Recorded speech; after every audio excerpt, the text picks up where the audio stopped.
Our Lord Jesus was a homeless guy. He was a homeless man. Also, the book of Isaiah says that he was a man of many sorrows. Jesus himself said that foxes have holes, but the Son of Man has nowhere to love his head, to lay his head. And I always wondered that about Jesus, how it might seem to him to be the Son of God, to be filled with such power, to also have such heartbreaking love, yet still undergo so much issues just for love. And I wonder if we can be the same. In Luke 10, 42, in fact, the entire chapter of Luke, at the end we see Jesus at the home of Mary and Martha. But at the beginning of the chapter, we see many things going on, things that I'm sure all the prophets would have wanted to see. We see Jesus had sent out the 70, and they had returned to Jesus. And they told them of all the great things that they did. They told them that people were saved, how much the gospel works, demons were on the run. But they also told how some towns just rejected them. And Jesus says, fine, you dust off your feet from that town, you decry them in the town center. You know, because, and to me, he's saying these things because sometimes we feel as our ministry progresses or as we prophesy, as we do anything, that sometimes it just doesn't work and we are failures. It's not true. You must keep doing what you're doing, because seed falls on good ground and bad ground. And then Jesus is overjoyed when he hears these things. And in fact, he shares that he saw Satan fall like lightning to the earth. You see, as they began and as we begin to further the gospel, it seems that Satan is put in his right place. So it looks as if we have great power, power that angels didn't have, at least at that time, to throw Satan out of heaven. And it was because of the work of 70. Jesus connected these two, and he was overjoyed because of it.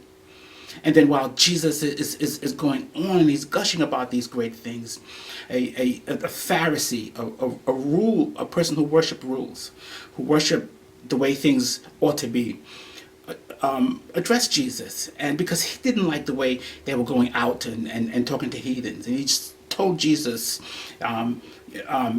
is this right? You know, is this what the law calls for? And Jesus says yes. Because to love God, you must love God with all your heart, mind, and soul, and all your strength, and love your neighbor as yourself. And then the man responds to Jesus and says, well, who is my brother?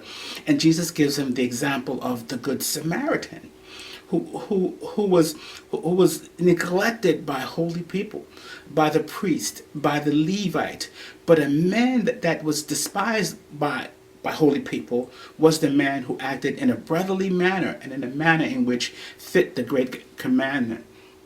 And then Jesus went home. And Jesus didn't have a home. So he leaves the 70. I guess no one invited Jesus, or Jesus didn't want to be. And he goes to the home of Mary and Martha. And at the home of Mary and Martha, Martha gets angry because Mary's not helping. You see, Mary had found herself at the feet of Jesus. Tradition has it that Mary had demons. Mary was a streetwalker. Mary had problems. But Mary still had love. Mary was one of those people who have just hearts of love. And Mary wanted to give that to Jesus. And I'm not surprised that Mary, with such kind of character, such kind of love in her heart, found herself abused and taken over. Many times those of us who love the most are hurt the most, and this is Mary's situation. Even Jesus, for God so loved the world, was hurt the most because he loved the most.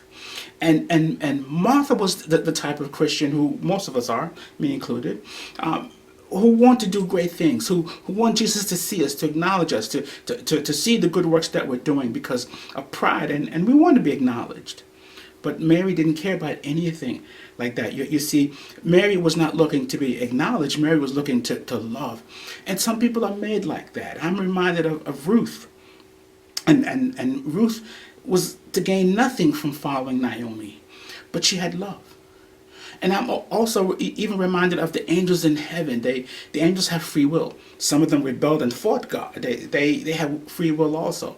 But there are a select group of angels who display a great deal of love for the Lord because they're at his throne, and day and night they cry, holy, holy, holy.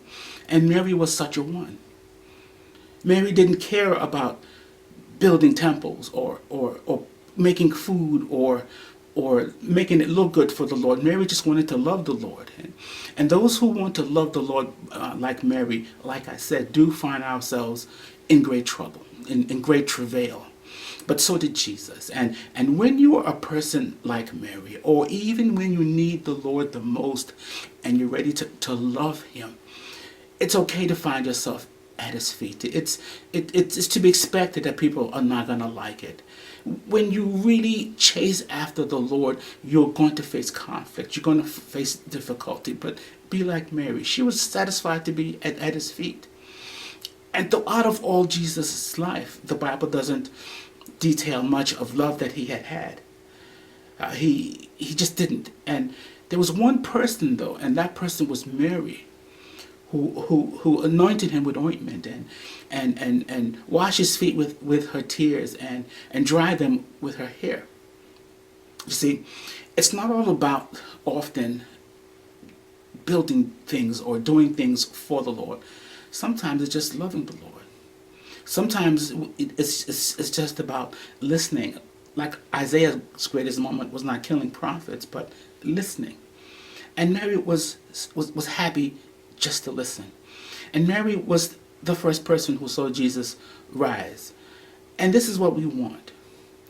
It's okay in our lives to have a lot of love to give and lose. It's fine because the battle is the Lord's. But it's our battle. It's our calling. As he told the Pharisee, it's to love. And if we just forget all about all the other things that bother us, like Martha who chided Jesus, said, Jesus, make Mary help me. She didn't bother to fight with Mary, she fought with Jesus. And some of us do that.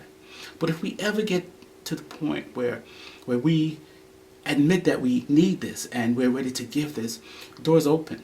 Look at the doors that opened for Ruth. Look at the doors that opened for even Abel. Even though he was slain, his blood still cried out.